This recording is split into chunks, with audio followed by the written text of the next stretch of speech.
Now we can begin the chapter about the ignorant and the sage.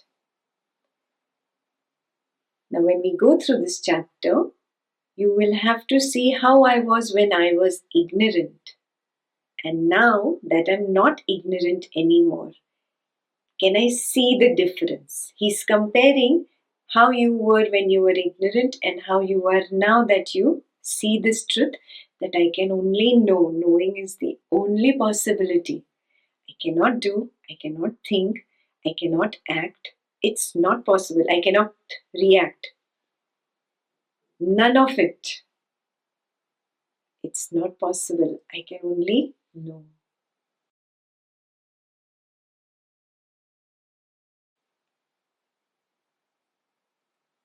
So, verse number 1.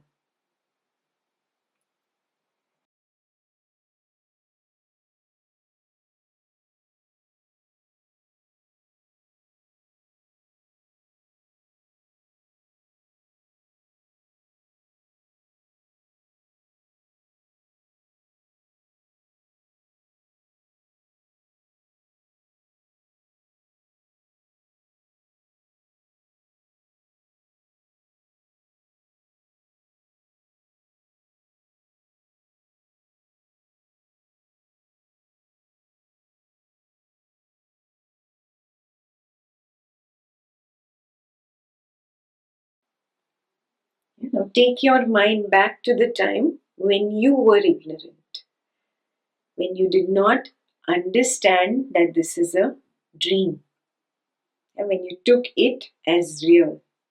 You followed some religions, some rites and rituals, you followed some spiritual shop. You had this understanding, I am separate from God. I will always remain separate from God and I have to worship God. You could not see at that time that this religious practice or this ritual or this spiritual shop was insinuating duality into me. Yeah. The Ajnani cannot accept non-duality with God because that threatens the security of his religious God. Yeah? But the Jnani recognizes there cannot be a duality. A duality cannot exist only in this dream world. Whether it is the building, whether it is a woman, a man, a bird, an animal, each and everything is the dreamer's mind. It has to be one. There is no two in this world. Yeah? The Jnani starts seeing it. The Ajnani, the ignorant, still takes a stand as separate. So when he takes a stand as separate from God, what is his stand? As the body and mind. He cannot take the stand of the consciousness or awareness. Yeah? So his stand is that of a gross body or a subtle body. Gross body is physical, subtle body is the mind. Yeah? He sees the world full of gross or subtle bodies. He is in complete duality.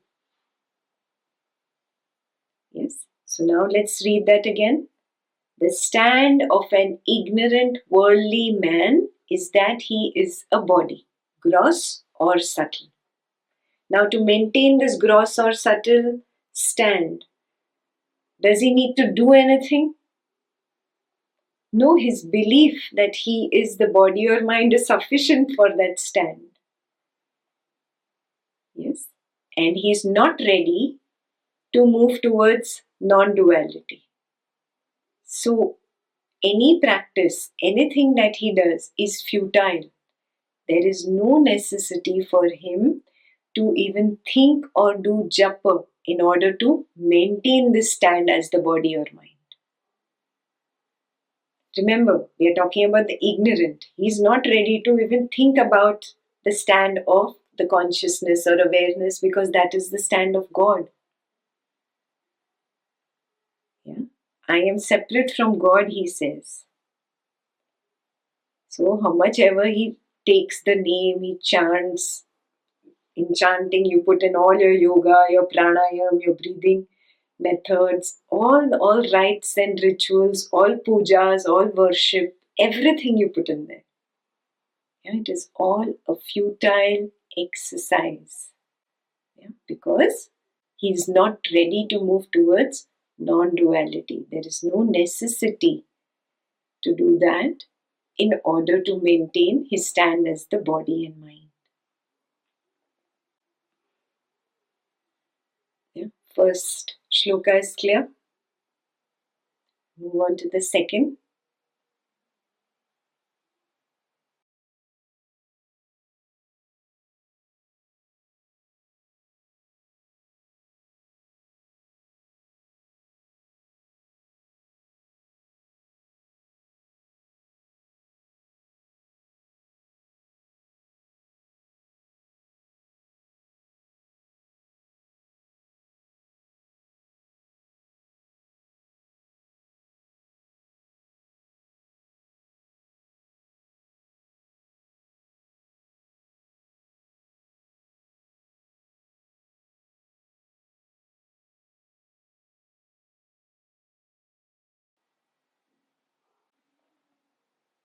Are you aware of your breath?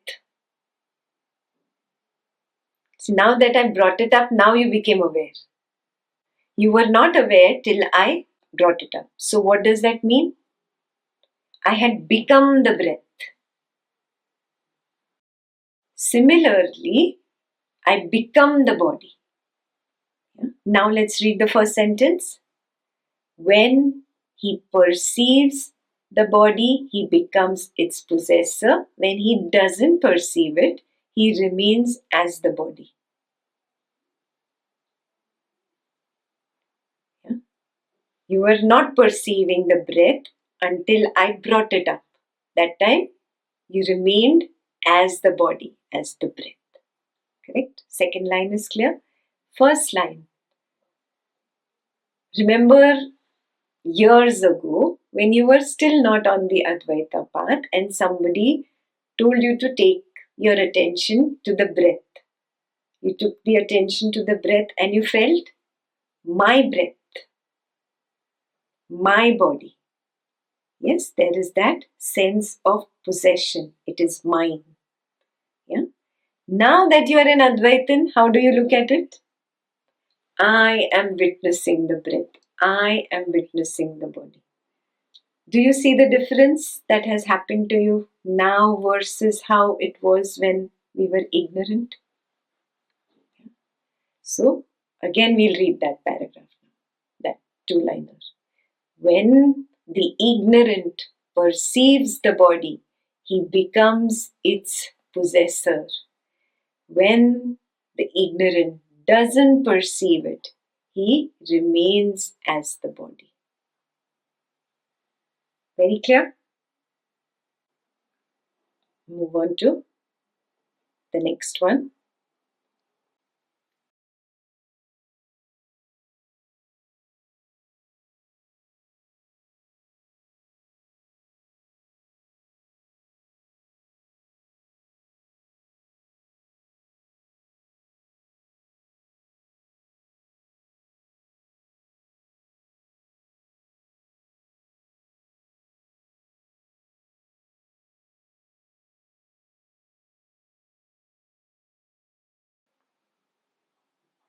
This is very straightforward. Yeah? We recognize thoughts and we said my thoughts. We recognize feelings and we said my feelings. Recognize a family member, it is only perception of sight. But I said my family member. Yeah? So because of close identification, I had a misunderstanding. Yeah? I claimed it as mine or happening to me. Yeah? It became personal. It became owned by me. Yeah? He could not see. We are still talking about the ignorant. The ignorant could not see the difference.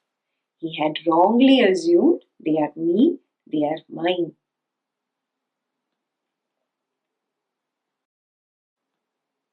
Now we come to the Advaitin or the sage.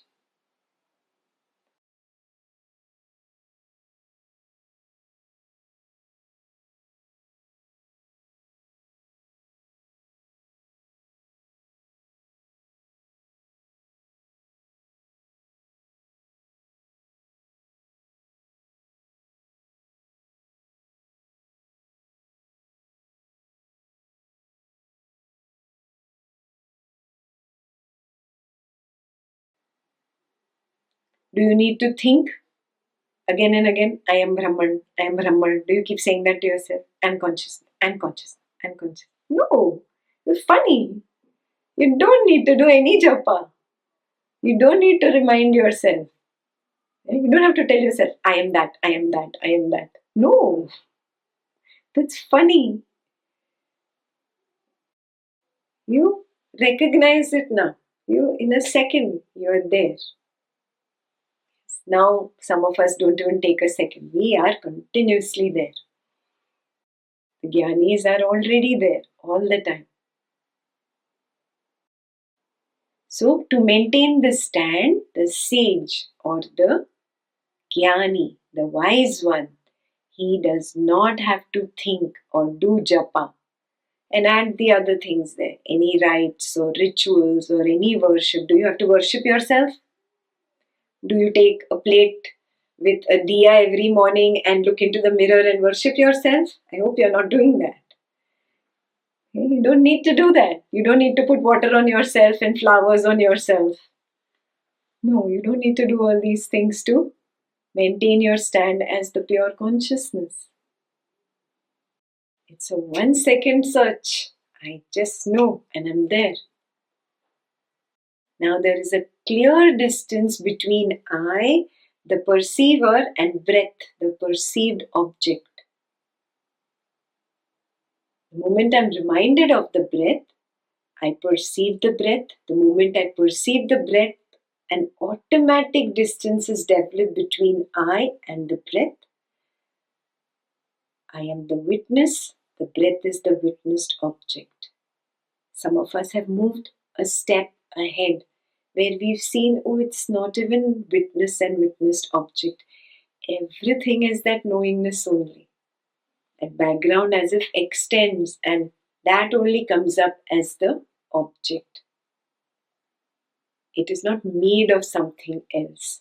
The wave is not made of something other than the ocean. Both are H2O. Some of us have not reached there but have started recognizing the distance. That is also fantastic. What is the meaning of the distance? It means I am not lost into it. I don't think it is me. Yeah? I'm not consumed. There is no close identification anymore. I don't say I'm the possessor of the breath or the body. Next homework question for you. Are you the possessor of the breath or the body? Do you still say that? Then you're probably ignorant.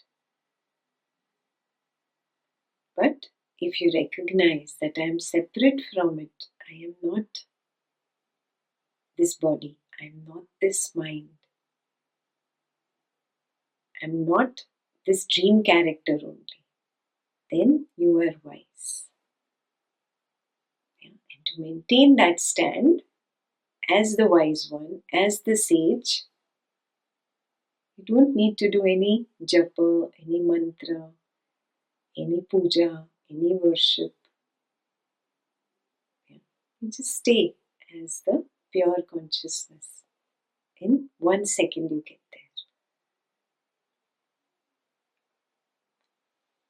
there. That brings us to 6.5.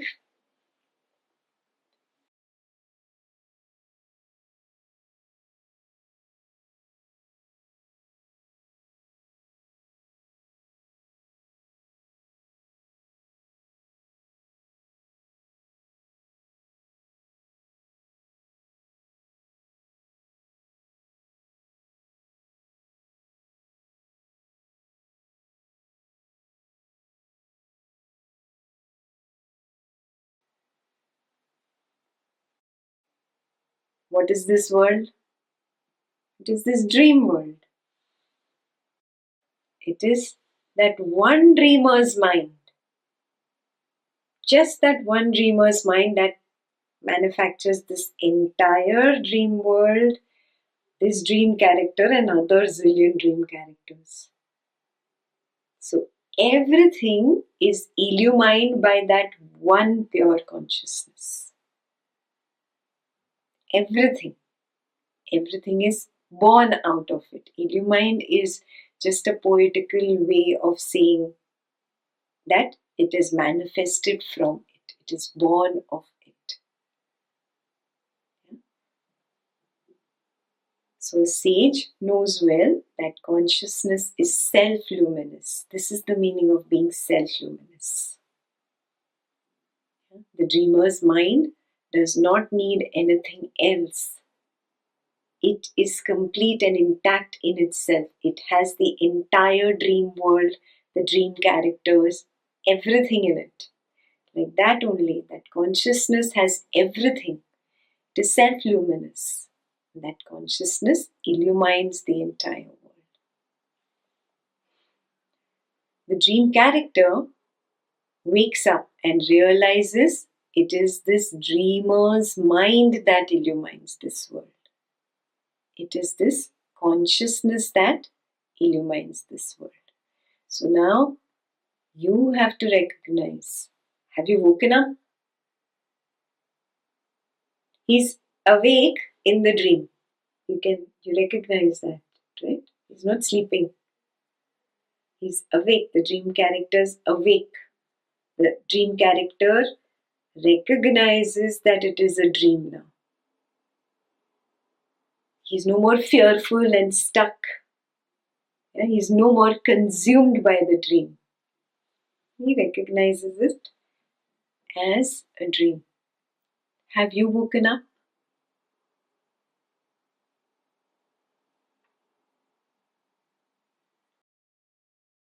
Six point six.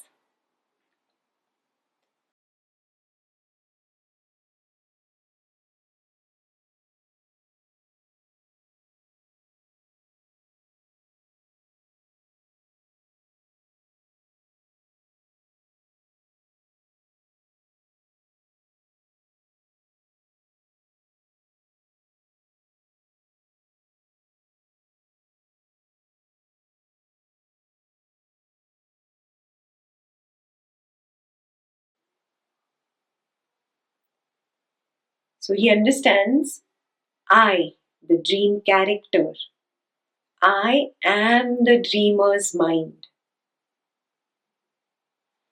Is he outside the dreamer's mind? Tell me. Is it possible? I, the dream character, am the dreamer's mind. This dream world is the dreamer's mind. The money, the attachment, the love, the hate, all those relationships, everything is the dreamer's mind. Yeah? There is no outside. My real nature is consciousness and experience. I'm experiencing this dream world, no? Whatever happens in it. That experience is also my nature. My real nature is the experience. My real nature is the consciousness. Because my real nature is the dreamer's mind.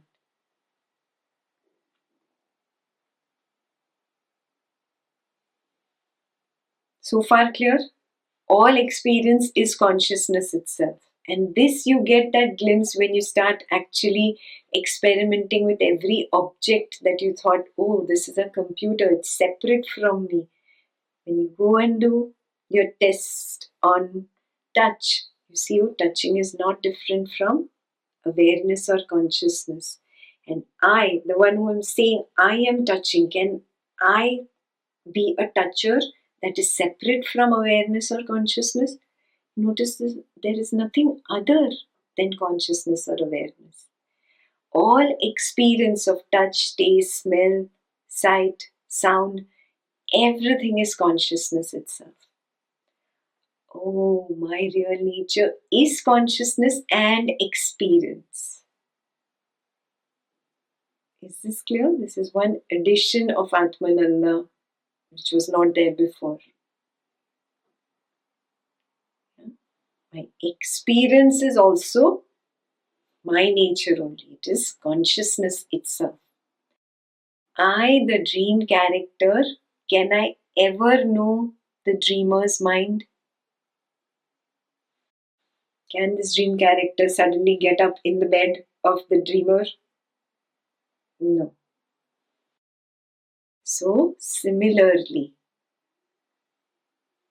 he knows that his real nature is consciousness and experience and cannot as such be known nor experienced.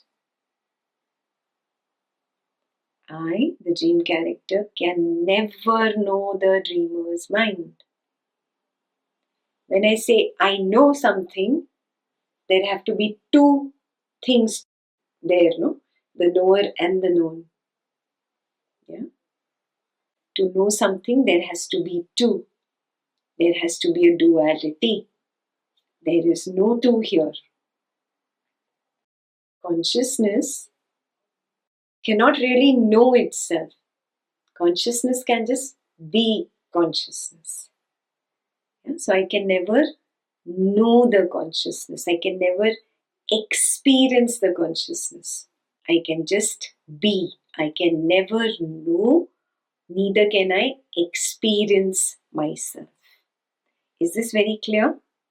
When you come onto the Advaita path, in the beginning we use words like know yourself, figure out who you are, experience yourself. These are beginner words. But as you come to this level, you recognize eyes cannot see themselves. The seer cannot be seen.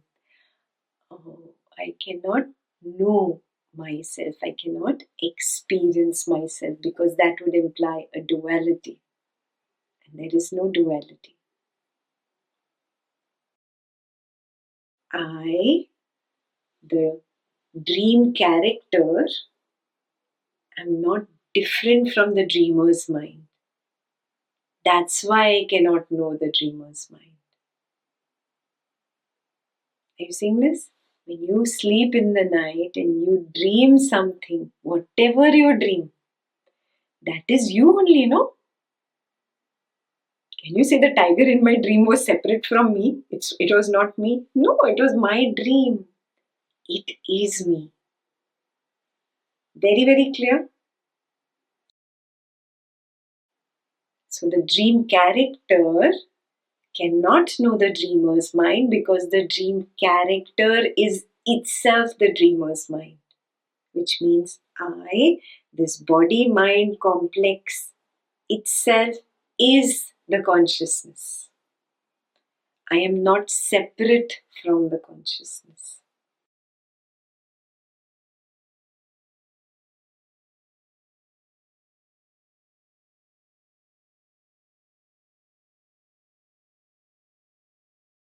Six point seven.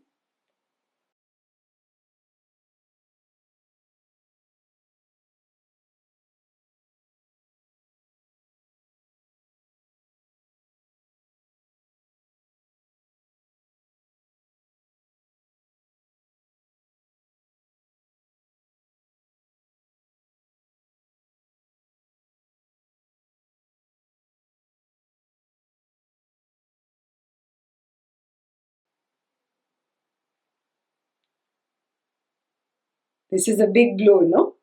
Oh, we kept running till now. I have to experience the consciousness. I have to get there. I have to attain. Now, when I see the truth, I am this dream character which is not different from the dreamer's mind. I am consciousness, and seer cannot be seen, eyes cannot see themselves. I cannot know or experience myself. I cannot know or experience myself. The running race drops off. There's nothing more to run after. There's nothing more to know. I don't have to keep running. There's no more attempts to know or to experience anything. So automatically what will happen?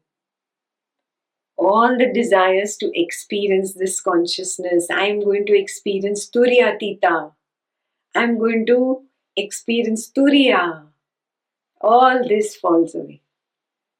Yeah, because he recognizes they were just words that were meant as stepping stones for me to get to this recognition that the dream character and the dreamer are the same. Yeah, recognize this. Now in your own experience you've started recognizing it moment to moment. You can only know the dream. In the night, when you start seeing that tiger chasing you, have you noticed you just know the dream? You cannot stop the tiger from chasing you in the dream. Cannot act. Your hands and feet are really tied. Yes, knowing is the only possibility. Similarly, start recognizing this experientially. You recognize, I am that consciousness. Eyes cannot see themselves. I, the consciousness, cannot really know or experience myself. I can know and experience this dream world because it is separate from me. It is a manifestation of me only. So in that way it is me only. But at least it's different from I, the manifester. But I, the consciousness, cannot know myself. So all that desire, that feverishness now just drops away. So next homework for you. Did this happen naturally to you?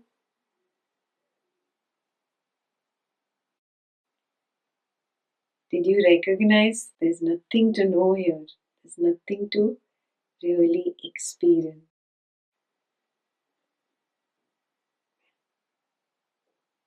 You explore. This is going deeper and deeper into our self-explorations. And of course, please be honest with yourself. It's not about me, it's about you.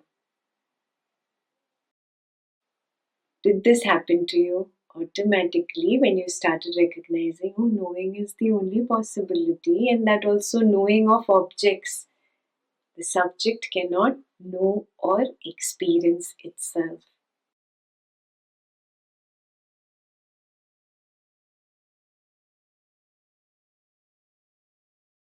That brings you to 6.8. Please recognize if this is your journey. These shlokas are your journey from the point when you were ignorant to now when you're a jnani and you're progressing on your understanding of this wisdom. It's only opening up of the eyes. There is no real attaining anything here happening. So 6.8.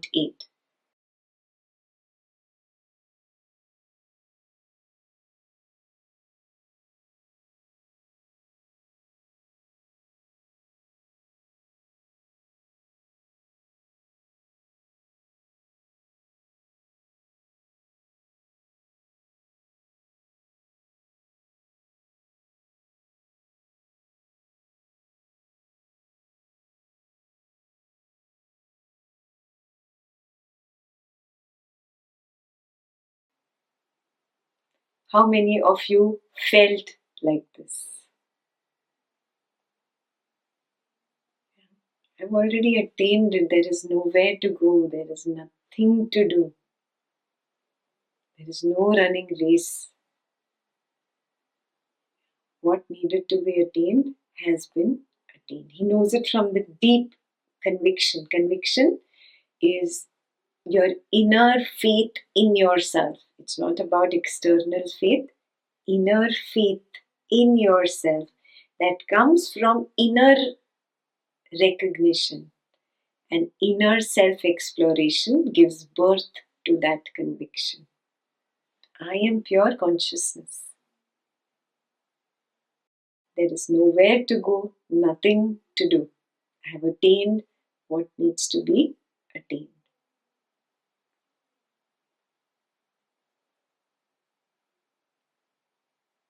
6.9.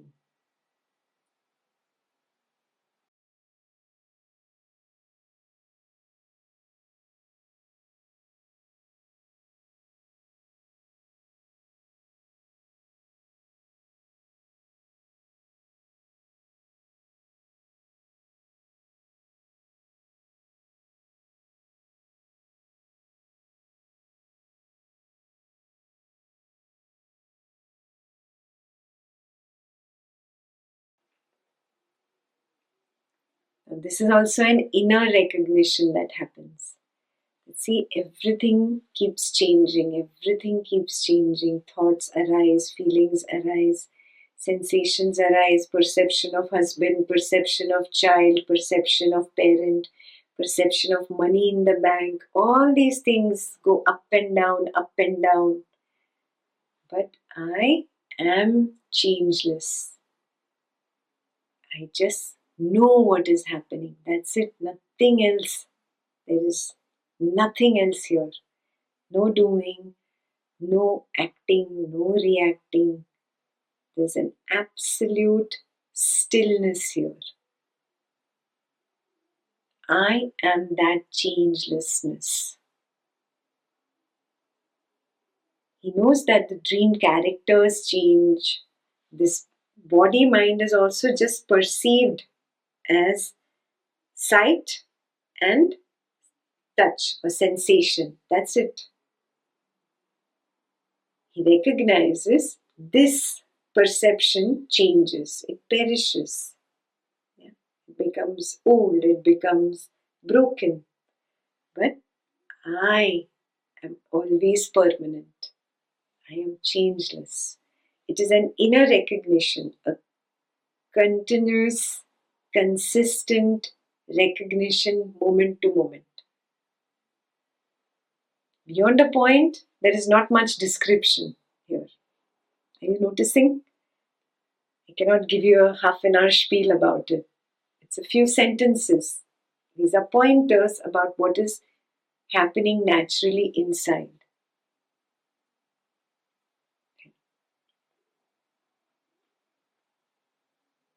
So he recognizes that he is changeless. This brings us to one of the most important recognitions. Some of you must have already seen it happening. Some of you might get the inspiration from this shloka. 6.10.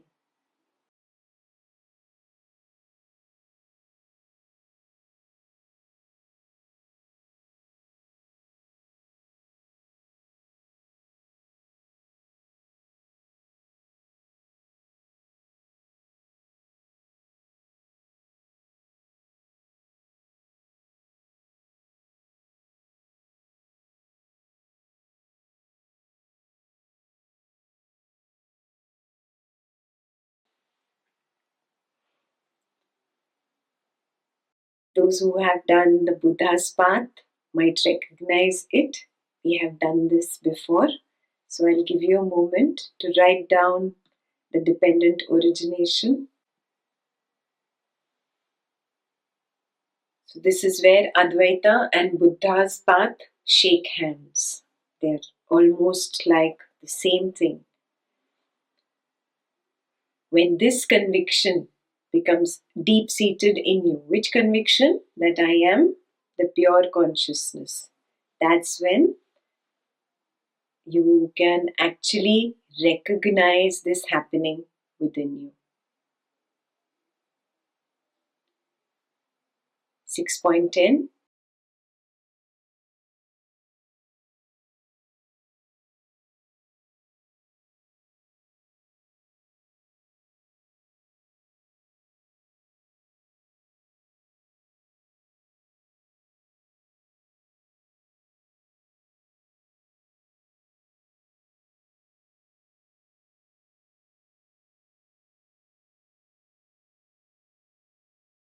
Means what?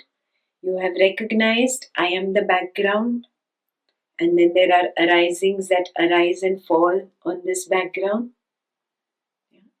Then you have recognized that stage where the witness and the witnessed object both collapse and there is just a void, a nothingness, absolute silence. This is easily recognizable in samadhis. Samadhis are silent meditations where there is no input from any external source. You're meditating on your own. You see this very clearly that the witness and the witnessed object both collapse and there's a field of nothingness, a field of void. And you recognize before there is a perception. For example, you're sitting and meditating and some sound arises. First, the background or the witness consciousness arises and then the perception arises. The consciousness becomes manifest before the perception.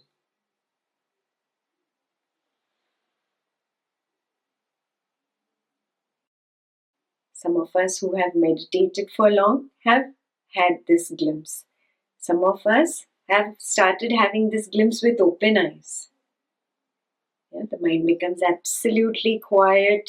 You are in the void and you recognize the consciousness, the witness consciousness arises first, and then there's the perception of whatever, sight, sound, taste, touch, whatever, smell. That arises next. Clear? Is the shloka clear? Did you understand what he means by this? Have some of you had a glimpse of what he's saying? Okay. Those who have not had, then maybe a long 10-day Buddha retreat is in order. Because when you recognize this brings that understanding, oh, there is no continuous I. Because where was the I when everything was quiet? In that nothingness, the witness consciousness arises. Then there is the perception of sound, for example, and it says, I am hearing the sound. I was born later. It came and claimed it later. Yeah? But you see this progression. Again, not everybody can see it with open eyes. Yes, so don't feel jarred and all, but just try and understand what he's saying. Some of us need closed eyes samadhi to see it. Some of us can recognize it with open eyes. So now to explain how Buddha explained this in a very structured way.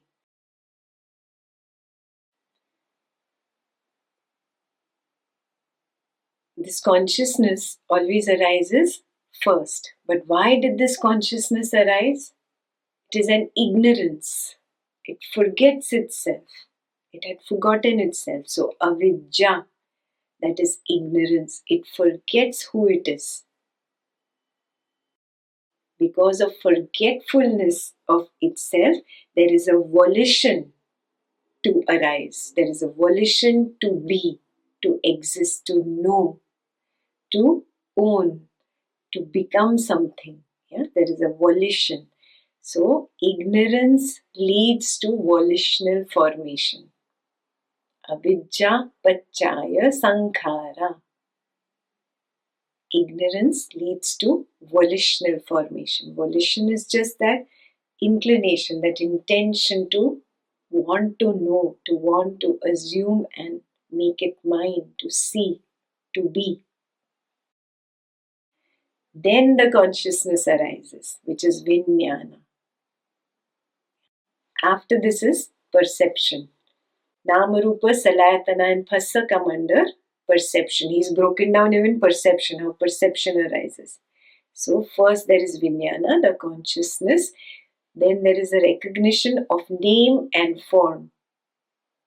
Yeah? So suppose it is a strawberry. So there is the name strawberry and the form. The six sense bases arise. Means then the the tongue wants to go out and taste it. The six sense bases arise, salayatana, and then there is contact between the tongue and the strawberry. Yeah, all these three is what is called perception. These fall under perception. Yeah? It is termed as sanya in Pali. It is called sanya. All those three. So consciousness arises, recognizes the name and form, and triggers the corresponding sense. Then there is contact between the sense and that name and form, and that evokes the sensation. Whatever, pleasant sensation or unpleasant sensation. If you like strawberries, there'll be a pleasant sensation. If you don't like strawberries, there's an unpleasant sensation. This is a program which is there from the past. That sensation is pleasant, you want more. I want one more strawberry. Craving arises, tanha. So from Vedana, tanha arises. I want. And if you find the second one also very juicy, now you say, I want an entire bowl of strawberries. Upadana, clinging. Yeah?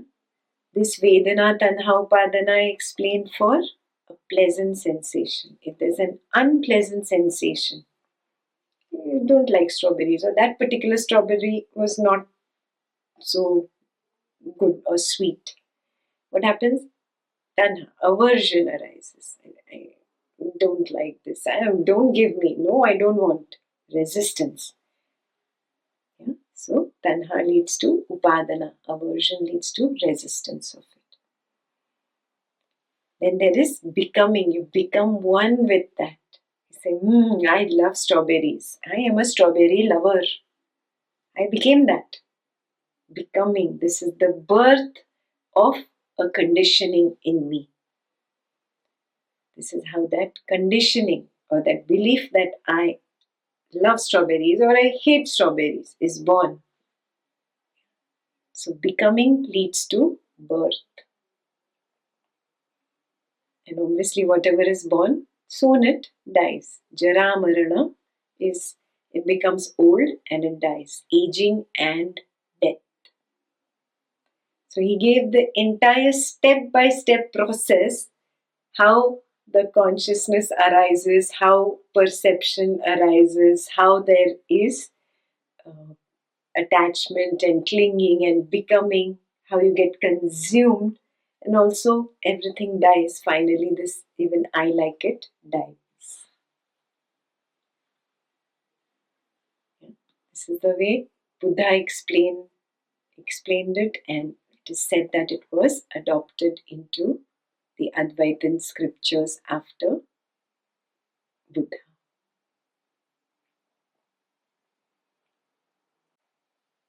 So the next sutra, the next shloka is for the people who feel, oh, I have not got this, I have not understood this experientially. I get it intellectually, but I have not seen this part. Don't worry. 6.11 will ease you.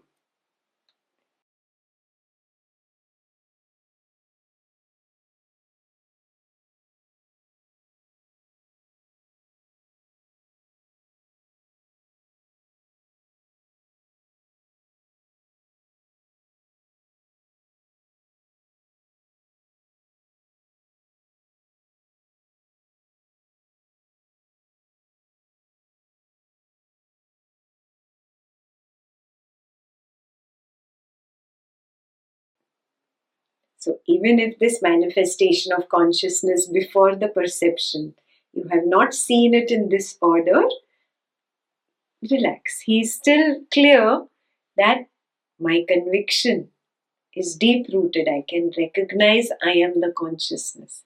And that deep rooted conviction, that only brings freedom from all this dream world and the ties of this dream world. And when you become free of the dream, when you wake up in this dream, then there is only contentment, there is only happiness. Provided you wake up from the dream. So there are two ways of waking up. Either by seeing this, either by seeing, the consciousness arises first, then there is perception, then the I goes and says it is mine, and the whole consumption happens, the projection happens, the drama happens. Oh yeah, I recognize that full process. But if I don't recognize it also, I have recognized that I am this consciousness. I have the deep-seated conviction. Inner understanding has given birth to an inner faith.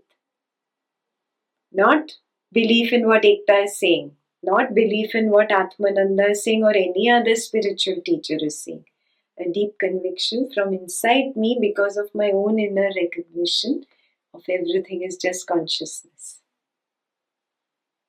So, whether it becomes manifest so or not, because he has this deep-rooted conviction, he is forever content, free and happy.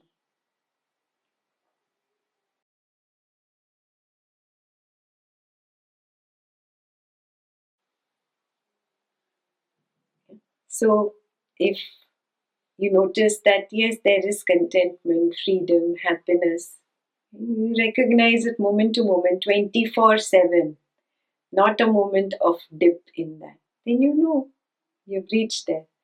But if it is not there, then maybe you should make an attempt to just stay as the witness, observe the collapse, observe everything becoming a void, and maybe you can recognize first the consciousness arises, and then there is perception or thought or feeling, any arising. Perception was just one word that is used there. It's perception of thought, perception of feeling, perception of bodily sensation, perception of sight, perception of sound, perception of taste, touch, smell. Got it? Everything becomes perception, everything falls under one umbrella. So when you start recognizing that the consciousness arises first, then the perception arises. It becomes very clear in you. This recognition becomes very clear. Oh, I am the pure consciousness, in which just the witness consciousness arises first. It recognizes the perception, and then after the death of that perception, death of that arising, there's the collapse of both the perception and the witness consciousness. I, the pure consciousness, remain free, happy, content, untouched.